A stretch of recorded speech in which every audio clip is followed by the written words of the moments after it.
So the reverse Nordic exercise is a popular bodyweight exercise for working the quad muscles. It can also help to improve knee stability, flexibility, and overall lower body strength. It's particularly useful for people who spend a lot of time sitting, as it helps to counteract some of the tightness that develops in those hip flexors. So to start, we're going to kneel on a soft surface like a mat with our knees about shoulder width apart or hip width apart, and the tops of our feet are flat against the ground.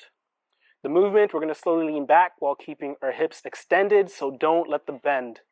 Your goal is to move your hips and shoulders back as one single unit, bending only at your knees. Go as far back as you can control, feeling the tension build in your quad.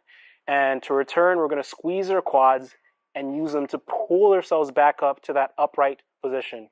And pro tip, make sure you keep your abs engaged during the movement to protect your lower back.